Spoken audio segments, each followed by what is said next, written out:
Welcome to We Are Libertarians. My name is Chris Spangle, and we are here to help you sound smarter when talking with your friends. And this is another edition of The Path to Libertarianism, where we talk to folks who are libertarians and have been for a long time and kind of discuss how they got from point A to point B, and hopefully you see some of your journey and their journey.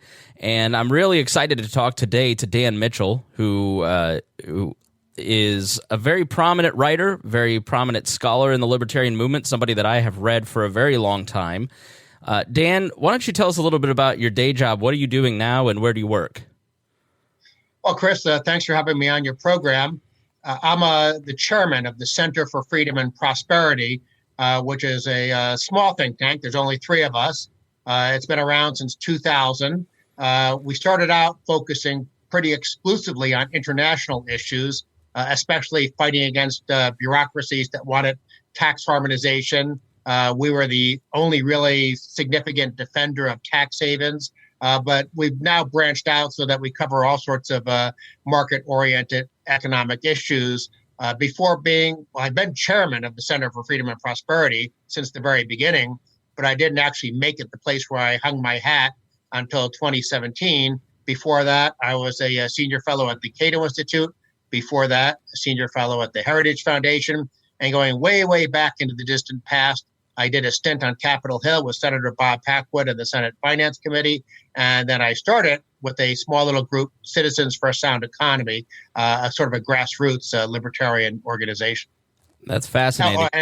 I guess I should say, even before that, I got to the Washington area for the PhD program at George Mason University, which, of course, is if you believe in limited government and individual freedom, is a great place to pursue your higher education. Yeah, so you've had a long storied career in think tanks, which I don't know that a lot of our listeners fully understand, so we'll dive into that in a little bit. But let's start with when you were younger. I mean, were you interested in politics from a young age? Did you come from a political family? My family was, you could probably say, conventional Republican types, but it wasn't a dinner table conversation or anything. What got me interested in public policy, this will tell you how old I am, was the 1976 Reagan campaign.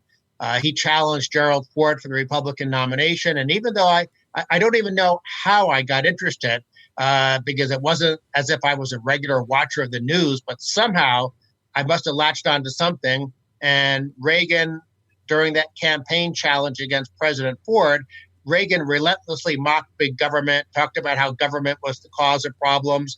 And for whatever reason, that resonated with me. And I can't remotely explain why it resonated with me, but I like that message. That was when I was a senior in high school. I then went off to college. I did my undergraduate work at the University of Georgia. Back then, Young Americans for Freedom was the only group I was aware of for libertarian-minded people. They also had plenty of conventional conservatives, of course, but I started the Young Americans for Freedom chapter. There was no internet back then, so the only things I knew to read were things like National Review and Human Events. There were other things, of course, but I just didn't know about them. And so I slowly but surely began to read about things, and I got exposed to enough material that I figured out, well, I'm not just a small government conservative, I'm really also a libertarian. And so I sort of learned a little bit about libertarianism. Ironically, I'd never read Ayn Rand until I was in graduate school. So that usual entree point for a lot of people into the libertarian world was not how I got involved. It was all Ronald Reagan. Yeah, so let's explore that a little bit, because you have kind of been at the founding in some ways, or have been aware of the development of the conservative and the libertarian movements as an early watcher. What is the difference between National Review and some of the YAF, for instance, and some of those conservative groups back when you were in college versus what you see now in the conservative movement? And why do you think that there was a necessity for a libertarian movement or a separate wing to start to develop? Why was the Cato Institute, for instance, developed? Like, what has changed within some of those conservative outlets that you were brought up on that has morphed and necessitated shows like this? Well, back in the 1970s and early 80s, when I was learning about all this stuff, there was, of course, widespread agreement among small government conservatives and libertarians about we need to cut back on the welfare state and just the size of government, the scope of government. We wanted to shrink the federal government. There was unity on that. There was also unity on the notion that the Soviet Union and communism was bad and evil. Now, there wasn't necessarily unity on how that should be addressed. Some libertarians, of course, were very dovish. They were all anti-communist, but there was disagreement about how to address those issues. Now, since from the very beginning, I was always interested in the economic issues, I'm not going to pretend that I was closely following, had my finger on the pulse of the debates about foreign policy and stuff like that. I guess what first made me realize there was a difference between libertarians and small government conservatives was more some of the issues such as drug criminalization. Back then, not that I'm actually a boring kind of libertarian. I've never been a drug user, but I certainly was exposed to enough of it in high school and college, was having friends that use drugs, knowing other people that use drugs. And I just remember thinking, now, I might not want to do that myself, but why should the government be arresting them, throwing them in jail just because they're doing something that I might not like, but it's their body, their freedom. So just on a very simple, basic issue like that, that's when I understood that, there's a difference between libertarians and the small government conservatives who otherwise I felt a great deal of kinship with. Okay, so you started with Ronald Reagan. I mean, did that admiration last through his 2 terms as president?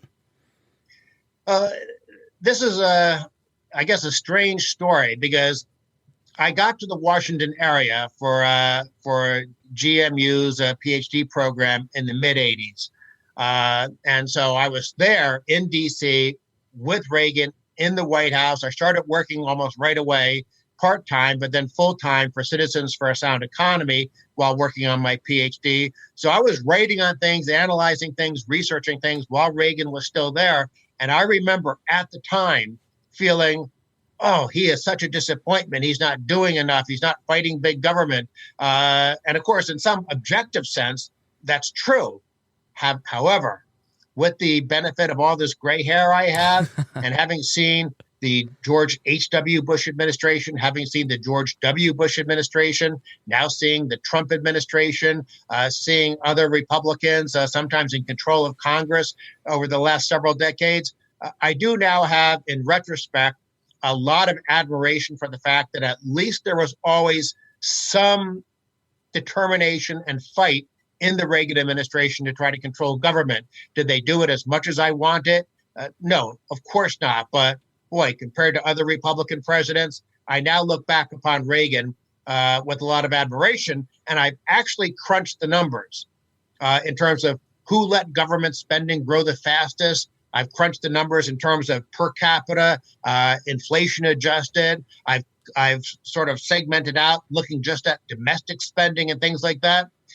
There's a giant difference between Reagan and all the other Republican presidents. As a matter of fact, every other Republican president, even going back to like Nixon before Reagan, but certainly everyone since Reagan, they've actually increased even domestic spending faster than like Jimmy Carter and Bill Clinton and Barack Obama. So most Republican presidents wind up doing a really miserable job.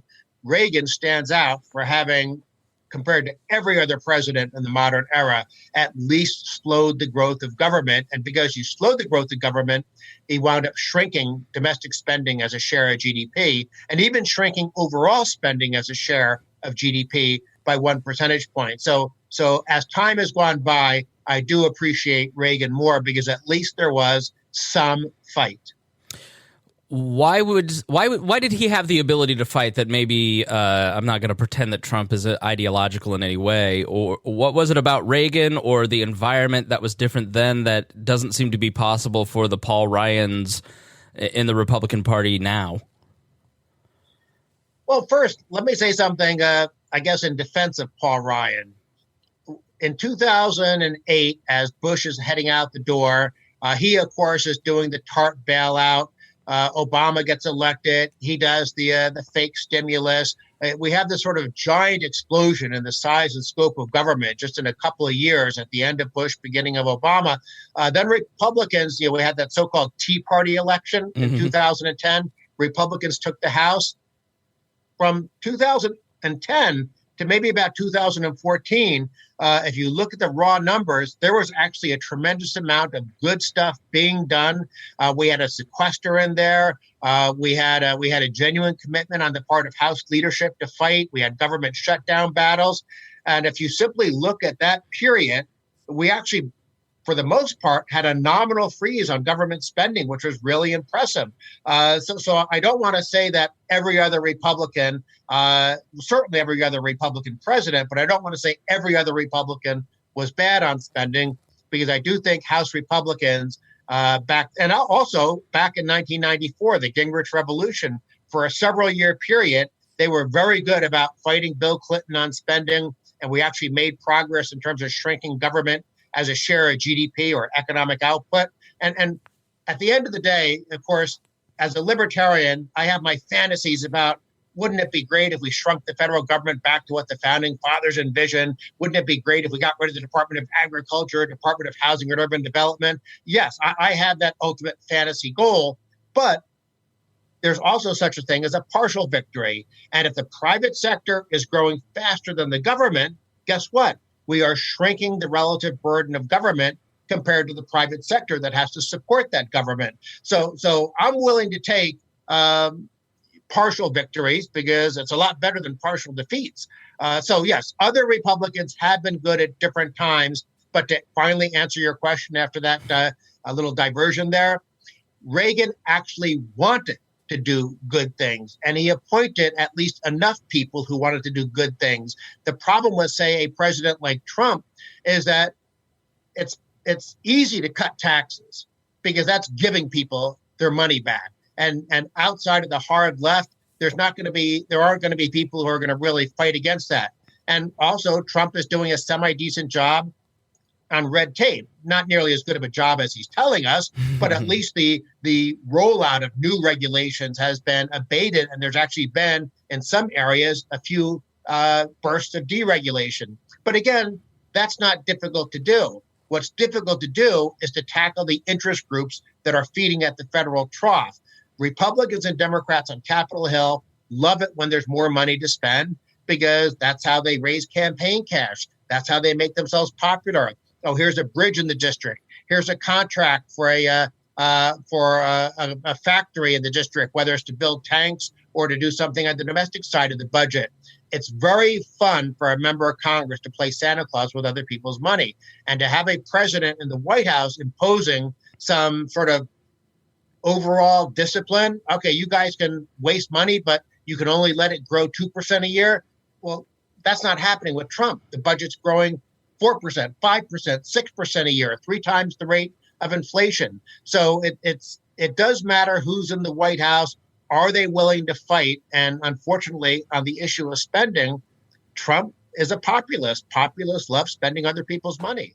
So that brought about like 3 different questions. But so it is possible. I'm from Indiana, and we revere Mitch Daniels here. Even us libertarians, when I was head of state party, we could never release a statement against his State of the State address. So if somebody like that got elected president, it is still possible that government could be reined in if the right person were elected to the White House, if we could get that person to run and win. Yes, but I say that with a little bit of hesitation, because it's important to understand the different parts of the budget. There are 3 major parts of the federal budget. There's net interest on the debt, and that's pretty much uncontrollable unless someone thinks we should somehow default on the debt, which wouldn't be a good idea. Mm-hmm. It is a contract the government has agreed to. I wish they hadn't at the time. I wish we hadn't borrowed and spent the extra money, but I don't believe in breaking contracts. So net interest, genuinely uncontrollable spending. Then you have what's called discretionary or appropriated spending.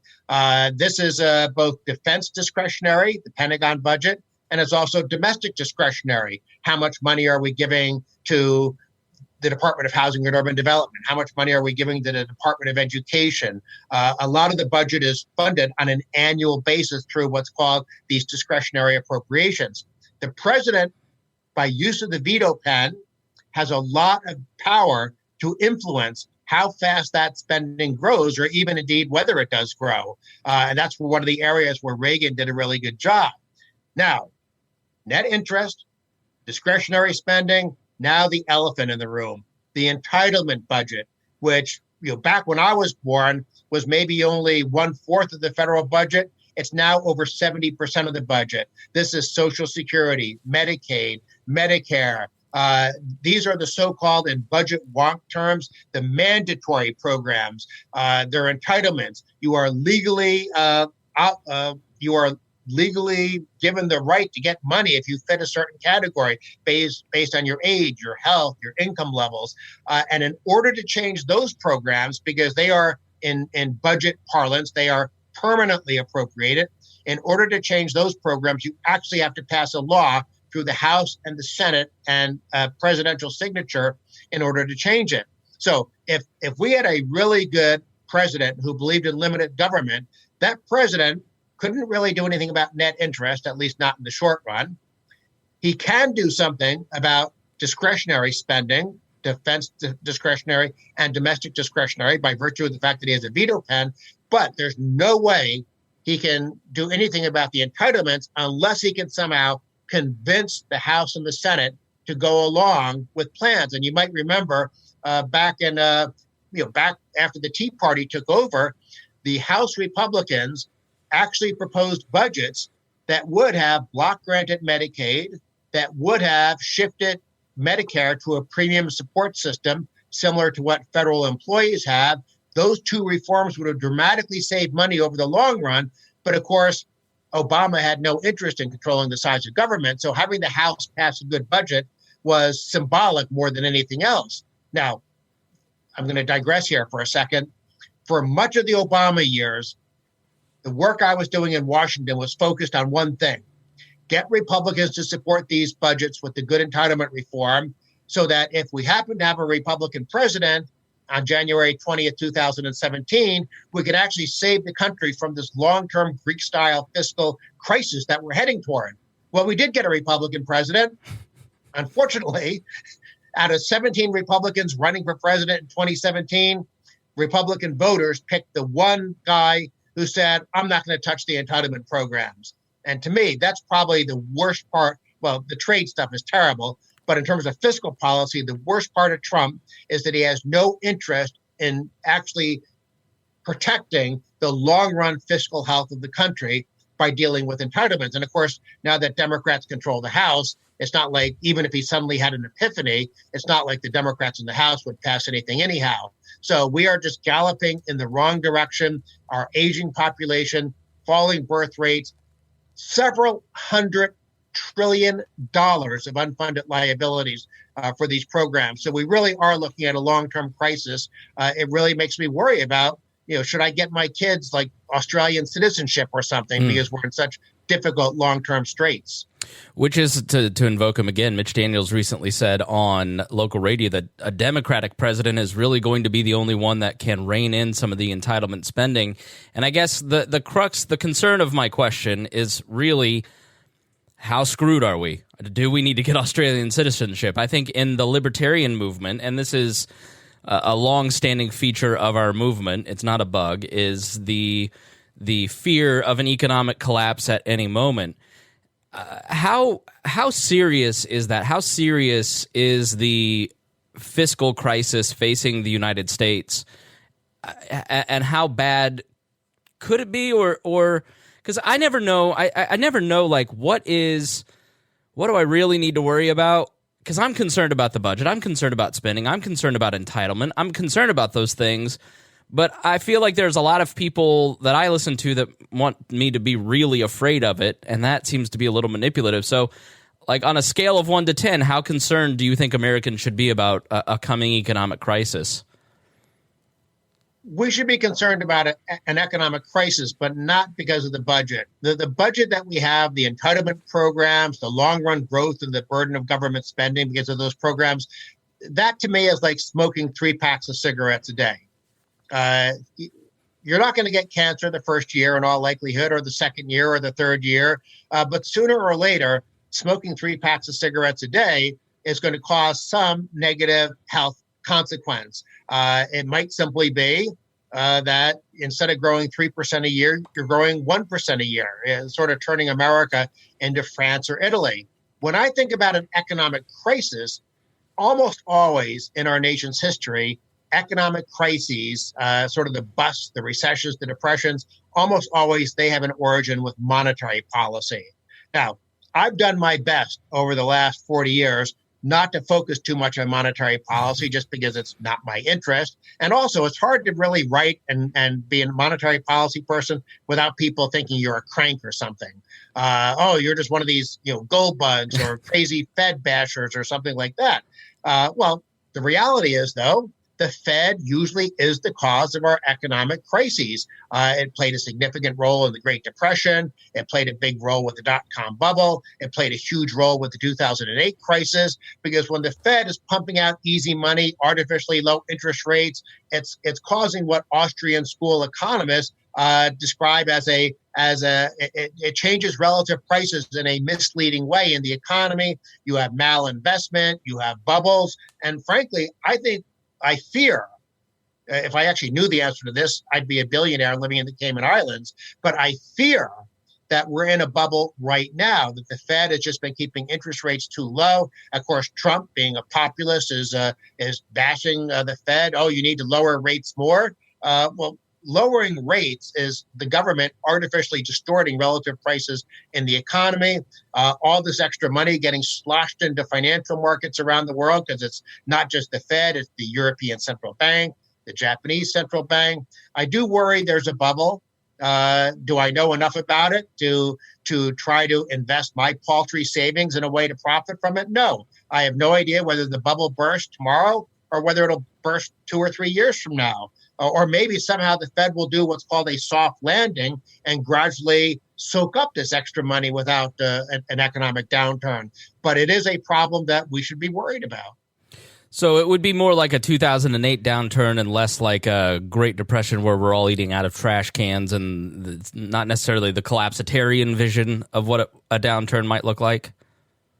The key thing to realize about the Great Depression, it was the bad Fed policy, I guess, was a main predicate of the Great Depression. But you have to look at the horrible mistakes that both Hoover and Roosevelt made that turned what otherwise would have been a normal banking panic recession into a Great Depression. Hoover raised the top tax rate from 25% to 63%. Hoover did the Smoot-Hawley tariff, which probably also helped to cause the stock market crash and to get the depression going. Hoover increased the burden of government spending by 50% in just 4 years. He got kicked out because he was doing a bad job. FDR comes in, and what does he do? He doubles down basically on all of Hoover's bad policies. The tax rate went up further to 79%. Government spending doubled in an 8-year period before World War II. You had all sorts of government intervention in terms of Roosevelt trying to cartelize the economy. He thought the problem was that prices weren't high enough. So you had massive statism under both Hoover and FDR. If we had an economic downturn today, a bubble bursting, frankly, I don't even, maybe if Bernie Sanders was in the White House, you'd have completely idiotic policies getting enacted. But for the most part, I don't think you would see massive protectionism, massive tax rate increases. You'd probably see some misguided Obama-style stimulus, but it wouldn't be nearly the increase in the burden of government spending we had under Hoover or FDR. So I actually think we have learned a little something over the last 100 years. Just we haven't learned enough. Gotcha. Okay.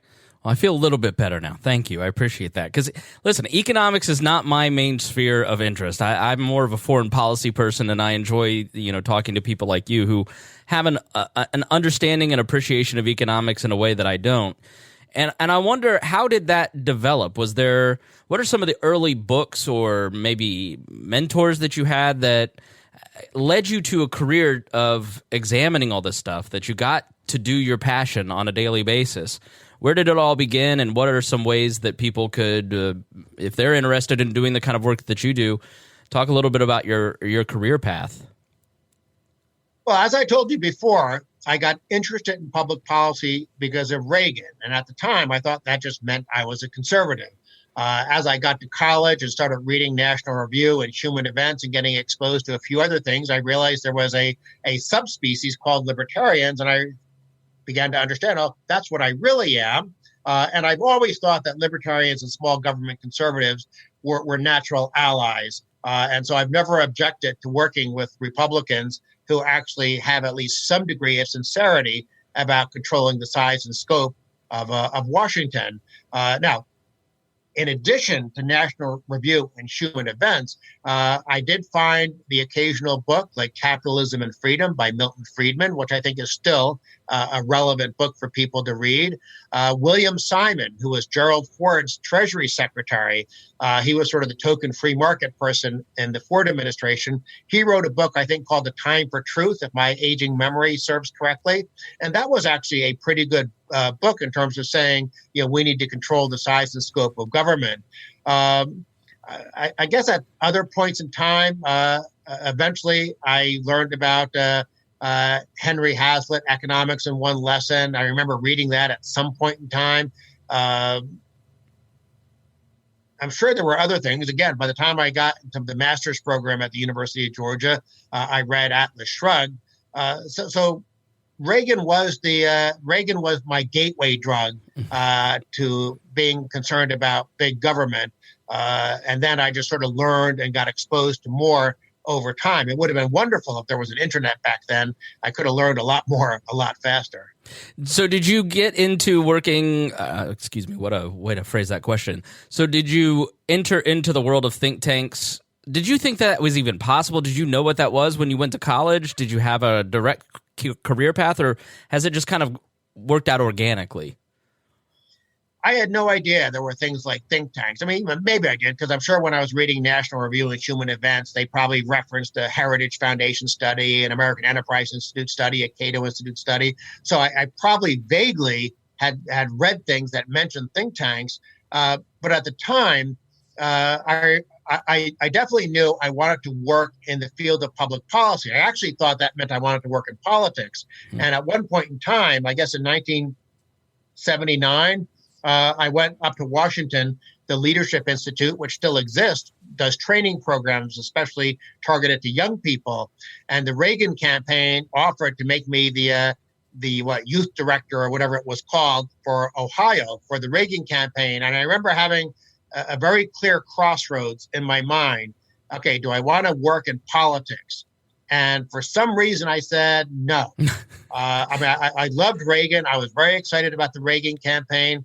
But I remember thinking, wait, when I was actually forced to think about it and make a choice, I remember thinking, no, I don't want to work in politics. I want to work in public policy.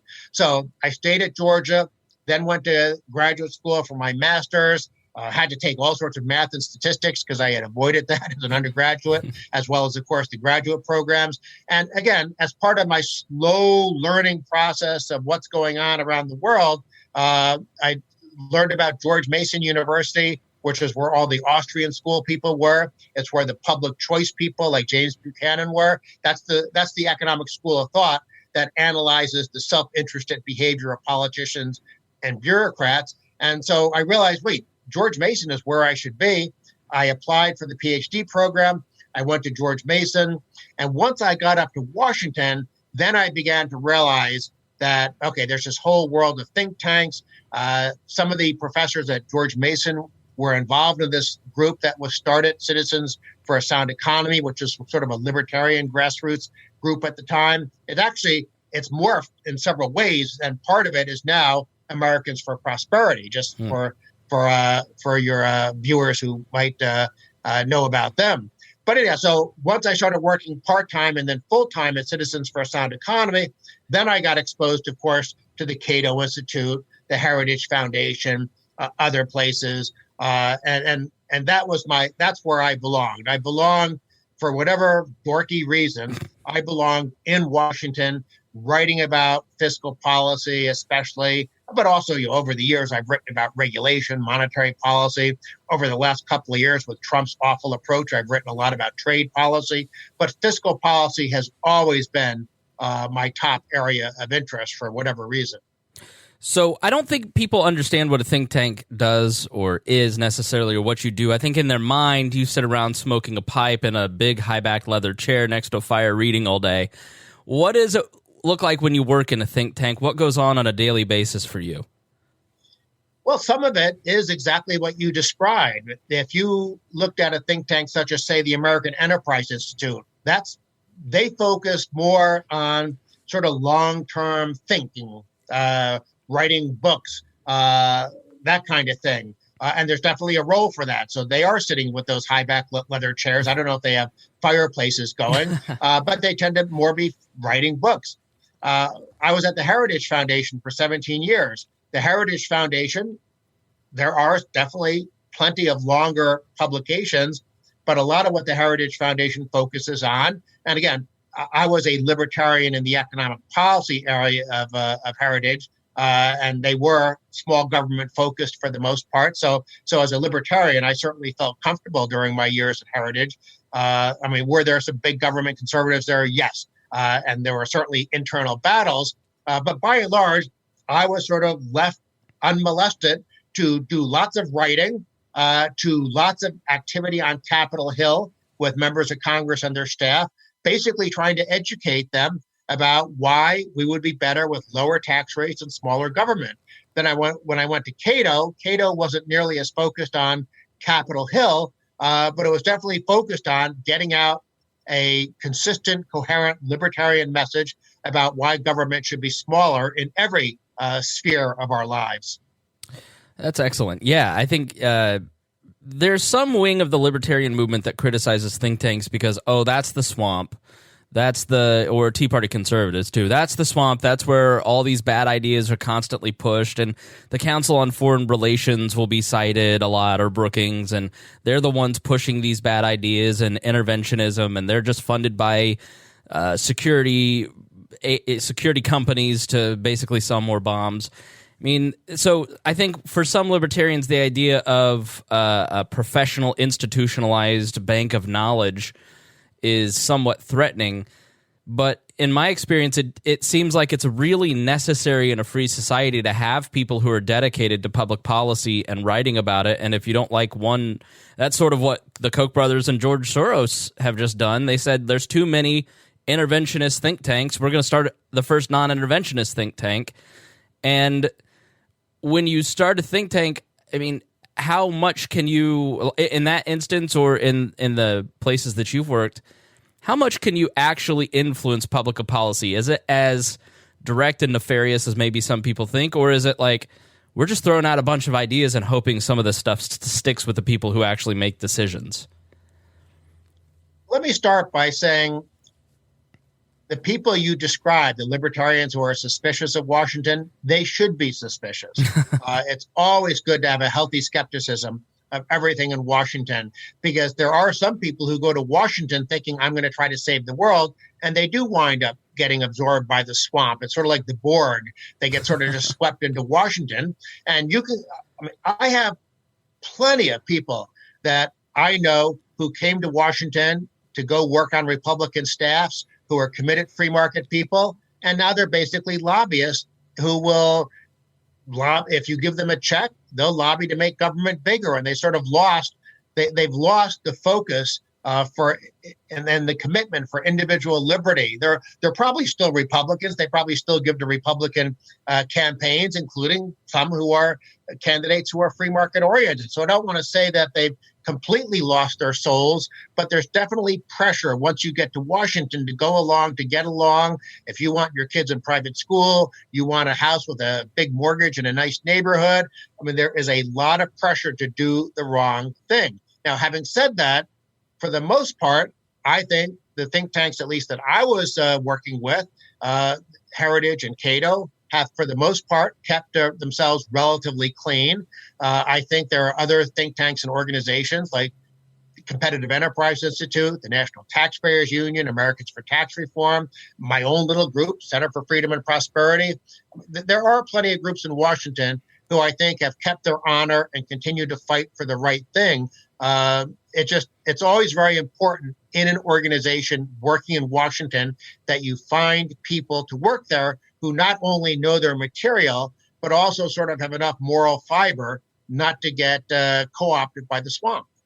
So how do you maintain your own, and I hate to use this word, purity? Is it just the people that you surround yourself with on a daily basis? For whatever reason, I've always been, the awful word, ideologue. I've always woken up every day just believing that government should be smaller. I'll read the news every morning, and I'll still get upset when I read about misguided government programs that are hurting the economy, that are hurting people. I'll read stories, Reason magazine about how individuals are being abused and exploited by things like bad drug laws, by asset forfeiture laws. I mean, I still have, whatever that knee-jerk reflex is that makes us libertarians, I still get just incredibly angry and upset when I hear and I read about and see how government is hurting us. And of course, because I'm the fiscal policy person, and because I have 3 kids, I can't help but every day get upset at the notion that we are slowly drifting into becoming a Greek-style welfare state because of the entitlements and changes in the demographics of the country, and that upsets me. I suppose logically it would be wonderful if I just didn't care. I could go just do some regular job in business, probably make more money, but I care about this stuff. And one of the things I've always done over my life in think tanks is I try to figure out, is there some switch that I can flick? Is there some argument I can make that will get more people to care? Because if we don't get more people concerned about this, we don't get more people involved and agitated, frankly, I think we're going to lose our country. Yeah, there was a woman who once asked Buckley how he knew what to write about in his columns, and he said, I wake up and read the news, and whatever pisses me off the most, I write about that. So sounds like you're in good company with William F. Buckley. And that leads me to my next question, is your ideological diet. I mean, how does somebody get as smart as you? I mean, do you watch television at all, or do you just read books all the time? What sort of things do you read? What sort of resources do you recommend to people? If people out there want to consume information and try to be as smart as you, how do they do that? Well, in a self-interested fashion, I'm going to first recommend to read my daily column. If you go to any search engine, type in Dan Mitchell blog, you'll get to my blog, which is called International Liberty, danieljmitchell.wordpress.com. Which I will link in the show notes. Every single day, I mean, literally, including holidays. I mean, it's now my shtick. I write a column, and the column usually fiscal policy, almost always economic policy, but occasionally I write about the drug war and asset forfeiture and foreign policy interventionism and other things like that. But I'm writing some column where I like to at least think I'm making a coherent point about some failure of government policy or about the benefits of some reform to shrink government, giving some genuinely concrete data along with some rigorous analysis. I like to think that the niche I've carved out is that I'm definitely ideological, and I will foam at the mouth and just really you can sense that I'm angry when I'm writing about something, especially when I deal with things like asset forfeiture. But I'm also trying to make sure I'm giving people the right argument about why government is misguided, why we should shrink government. I like to think that I have plenty of rigor. I've written probably now close to 6,000 columns on my blog, and I can only think of maybe 4 or 5 where I made a genuine, meaningful mistake. So I think my 35, 40 years of working on this stuff, I like to think that I have a good store of knowledge, a good base of knowledge, and I like to think that there's enough rigor and honesty and accuracy in my columns that for people who are interested in these things, it's a good way to spend 5 minutes every day reading the column and learning about something about how government is making our lives less fruitful. What do you read on a daily basis that helps you fill that cup? I probably have about 50 different emails that automatically come in every day from different news sources. I get daily emails from Reason Magazine, Wall Street Journal, Washington Post, New York Times, all sorts of different Capitol Hill publications like the Hill newspaper. So, and of course, I also have Twitter, which I mostly use. I don't actually follow that many people because you can just get totally bogged down, but I follow an odd little assortment of people. By the way, I'm at Daniel J. Mitchell for people who are on Twitter, but I use it so that I know that with these people, if I'm just going down on my phone, if there's something happening in the world that I should know about, I feel very confident with sort of the interesting cross-section of 20-odd people that I follow. I feel confident I'll know about it between that and these 50 plus emails that I get in every day. And so when I wake up in the morning, as you were talking about William F. Buckley, first thing I'm doing is I'm going through, okay, what's in the news from the New York Times, the Washington Post, the Wall Street Journal. The Wall Street Journal editorial page, of course, I think is a very good source of good information on economic policy. Sometimes I'm finding something to write about for my daily column. Sometimes I already know because of some research that I'm doing. But there's probably at least 5 to 6 hours of reading every day involved with what the kind of work I'm doing. So do you read a lot of books in that? I mean, that 6 hours, is it a lot of just current news, or are you reading several books a day, or what kind of book reading life, I guess, do you have? I probably don't do as much book reading as I should. I'm, of course, consuming a lot of news, but I'm also consuming a lot of reports. I don't like, I'll give you an example. I don't like the ideological approach of, say, the International Monetary Fund, the Organization for Economic Cooperation and Development, the World Bank, and things like that. But I wind up reading a lot of their reports because while they might have a misguided policy agenda, the work tends to be rigorous and well-founded in the sense of honest, accurate, albeit from a more left of center perspective. So I read a lot of reports from these international organizations because they will focus on issues that I care about. I'll read reports from all sorts of think tanks, not just the ones that are right of center and in favor of smaller government, but also some of the ones that are left of center. There are really some key issues in terms of fiscal policy. Should we care about inequality?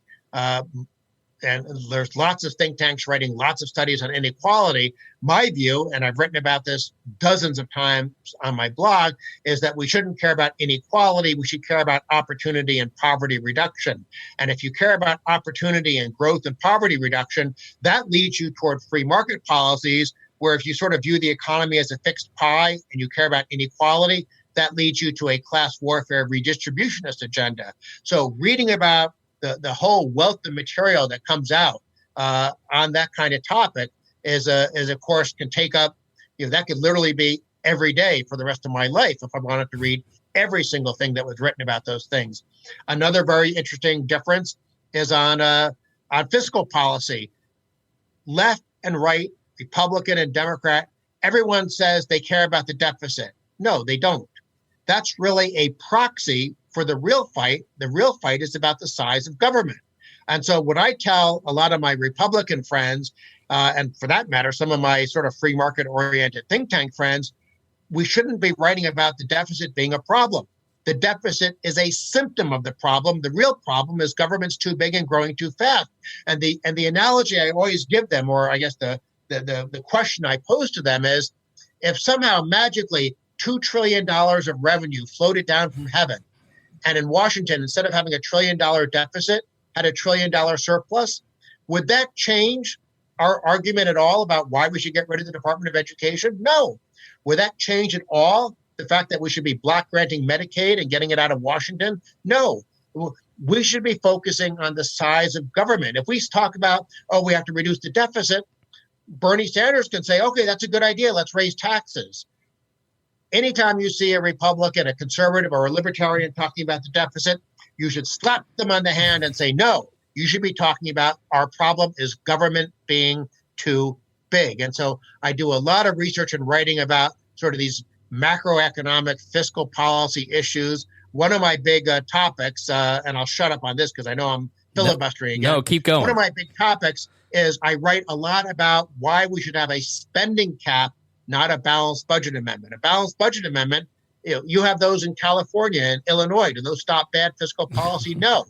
You have the so-called Maastricht criteria, anti-deficit rules in Europe. Does that stop Italy and Greece and France from having bad fiscal policy? No. What we should focus on, what should be our agenda, whether you're a small government conservative or a libertarian, the agenda should be to have a spending cap like they have in Switzerland or Hong Kong, which says that government can't grow faster than the economy's private sector. So if you look at the debt ceiling, they just keep moving that line. Wouldn't they keep moving the line? If you have a spending cap, and assuming, of course, and by the way, they also have one in Colorado, the so-called TABOR, Taxpayer Bill of Rights. It's actually a spending cap. What spending caps do is they tell politicians, look, every single year, you get to spend more money, but in nominal terms, maybe the budget can only grow 2% a year. And as long as your private economy, on average, because of course there'll be recessions, there'll be boom years and stuff like that, but if the nominal GDP, private economy on average is growing 4% a year, and your nominal government spending is only growing 2% a year, guess what's happening over time? You are slowly but surely shrinking the burden of government spending as a share of GDP. And for the few jurisdictions around the world that have these spending caps, they actually work. Whereas all over the world, where there are anti-deficit rules, balanced budget rules, they don't work. And let me give you the technical reason for that. We have a business cycle, usually caused by government, but we have it. And so what happens when there's a recession? Revenues fall.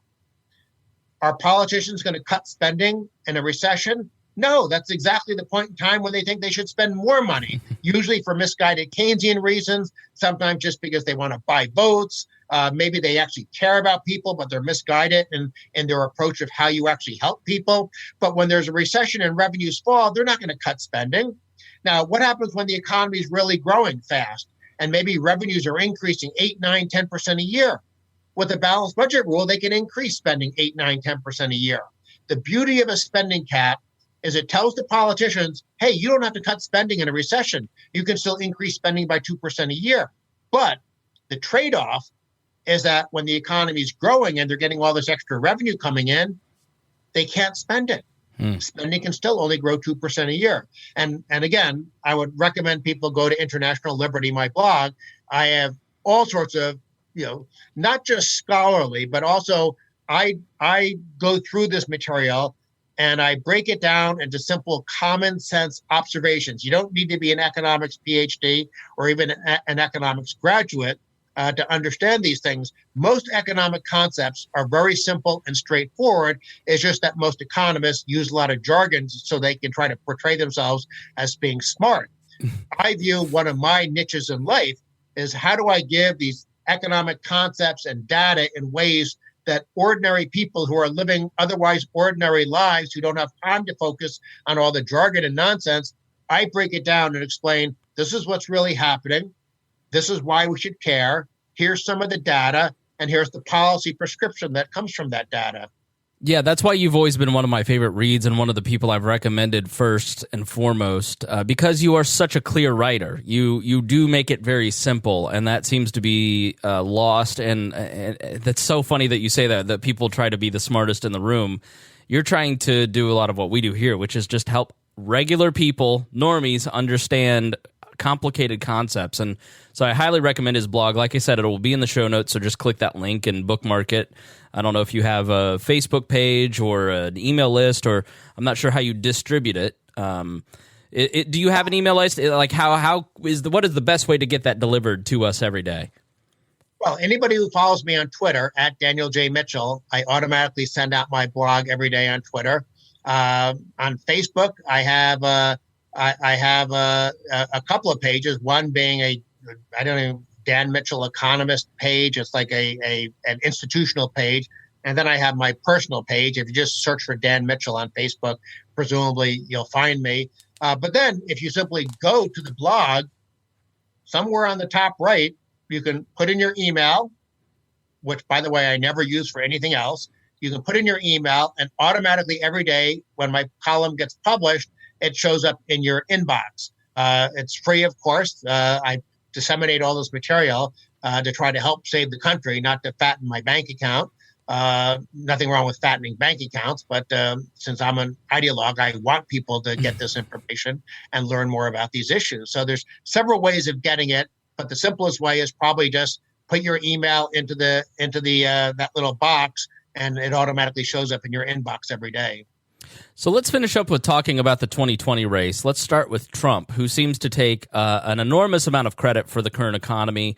And you always sort of hear, oh, well, presidents can't affect the economy that much, and he's taking too much credit. This is Obama's economy still.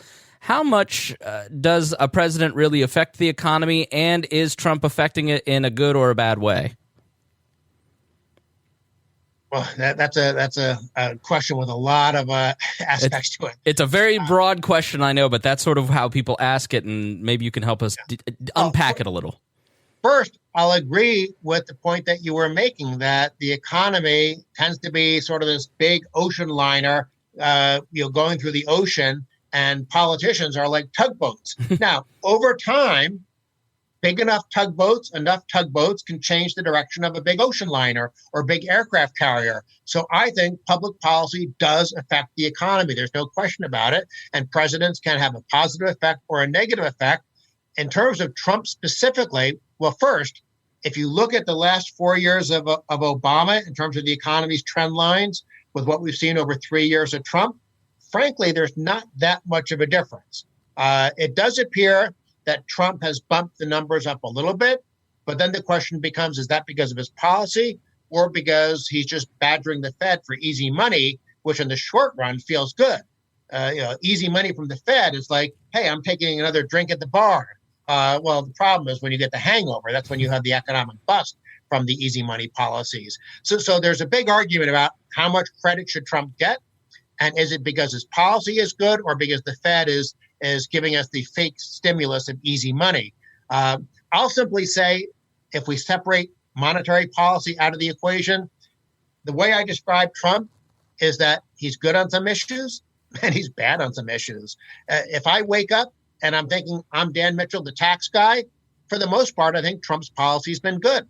His tax cut made the law better or less destructive, I guess, if we want to get technical. If I'm Dan Mitchell, the budget guy, and I'm wearing that hat, Trump's a big spender. He's increasing even domestic spending at a faster rate than Obama or Bill Clinton or even Jimmy Carter did. If I'm Dan Mitchell, the regulatory guy wearing that hat, well, Trump has moved policy in the right direction. But if I'm Dan Mitchell, the trade guy, Trump has been absolutely terrible. His protectionism has been from a wrong theoretical approach. He's dealing with the issue in the wrong way. It's just incredibly frustrating that he is so clueless about how international trade works. He's worse than a high school student getting a D- on a test when it comes to trade. He actually thinks trade is a zero-sum game. He genuinely seems to think the rest of the world is somehow trying to cheat us, as opposed to trade simply being a function of the fact that individuals and companies all over the world are engaging in voluntary transactions. And he doesn't understand that when we buy more from businesses in a foreign country than they buy from us, those dollars just don't sit there stuffed under a mattress. They come back to the U.S. in the form of more investment in our economy. As a matter of fact, that might actually be the driving force, because foreigners want to invest in our economy. Because why would you invest in France or China? If people want to invest in the U.S. economy, they have to sell us stuff to earn dollars. So Trump is just a disaster on trade. But again, he's good on a couple of issues, and as I said, he's bad on a couple of issues. I never know what grade to give him, because he's if I was a teacher, and he was my student, I would say, boy, he gets A's and B's in some areas, but D's and F's in other areas. Okay, well, very good. So let's just talk about Bernie and Bloomberg, because that's where I assume we're headed in terms of an election. I mean, maybe Warren will pop through, but I'm sure her and Bernie have such close policies. So let's start with Bernie, the front runner. Should Bernie become president, Bernie Sanders, how disastrous could that be for the economy, or am I just overblowing it because he's a socialist and I'm a libertarian? Bernie Sanders I think deep down is a truly horrible statist. I think he really does believe this socialist Marxist claptrap. That's been his record his entire life. My column yesterday was looking at his long-term record and some of the incredible, odious, noxious, pro-dictatorship, pro-socialism, pro-Marxist sentiments that he's expressed his entire life. If he was president, that would be a train wreck for our economy. Now, the one saving grace is that our founding fathers bequeathed to us a separation of power system. And so even if somehow the Democrats were in control of the House, the Senate, and the White House with Bernie Sanders as president after 2020, it would still be very difficult for him to get through the Green New Deal, which is central planning on steroids. It would be very difficult for him to get through Medicare for All, which is the British NHS on steroids. There are all sorts of really bad things he wants to do that even with the expansive view of executive power that Obama and Trump had, there's no way that those things can happen without legislation moving through the House and Senate. And you're not going to get 60 votes because even in a very, very good election for the Democrats, yes, they could pick up the. Yeah, they could pick up the Senate. Oh, I don't know. But they wouldn't have 60 votes in the Senate. Right. And so there would be some constraint on Bernie Sanders. But how much? Who knows?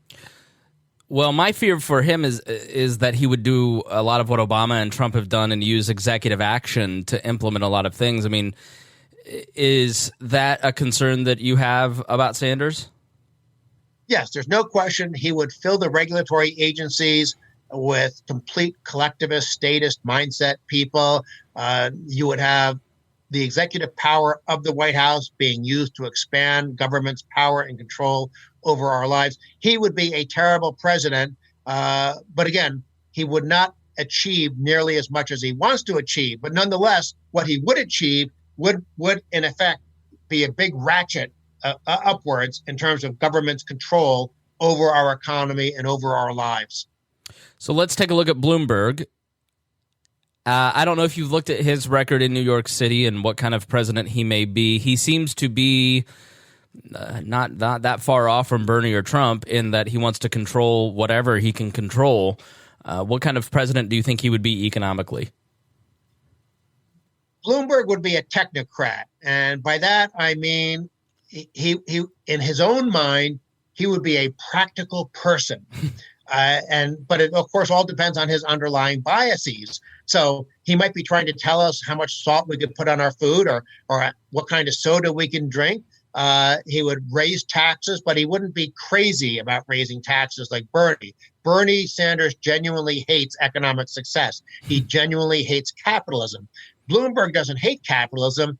He just thinks, I want the government to get the rewards of capitalism. I want government to be the one that sort of grabs the lion's share of any additional economic growth that the private sector generates. But when he was in as mayor of New York, he was semi-good on welfare reform. He was semi-good on at least charter schools, and he sort of realizes that the government education monopoly has done a terrible job, so he wouldn't be horrible on that issue. Of course, he might appoint a terrible education secretary, so he might wind up being horrible, but then again, he might appoint someone who was halfway decent. So Bloomberg would be a mixed bag in the same way that Trump is a mixed bag. It would just be different issues. Bloomberg would be, I'm sure, much better on trade. He would probably be better on spending because it would be hard to be worse than Trump. But he would be bad on taxes. On regulation, I assume he would, by and large, leave things alone. Now, he is taking, for purposes of the Democratic race, he is taking positions and adopting positions that I think are further to the left than he really is. Excellent. Well, Daniel Mitchell, thank you so much for your time. This has been great. Is there anything else that you'd like to say to the audience that we may have missed? All I would say is that even though it seems hopeless, we have to keep fighting. Our country depends on it. For those of us who have children and at some point grandchildren, we're one of the we don't have freedom in the way we libertarians want, but by world standards, we have a lot of freedom, and that's worth defending and fighting for. And so even though every day I sometimes feel like I'm banging my head against the wall, I'm going to keep fighting. And I urge everyone else out there, share material, learn more, without being annoying. Try to educate your friends and colleagues so that we have a chance of turning the country around and saving what our founding fathers bequeathed to us. Well, that's wonderful, and we're all trying to work on not being annoying. But so I really appreciate your time, and I thank you for kind of helping give people a template to do exactly what you just said. And go read his blog, sign up for his email newsletter, and get his blog post every day. He has been one of my favorite reads for such a long time. Dan Mitchell, thanks so much. Hey, well, thanks for having me on the program. It was great talking to you. All right, everybody, thank you so much for listening, and we will talk to you next week.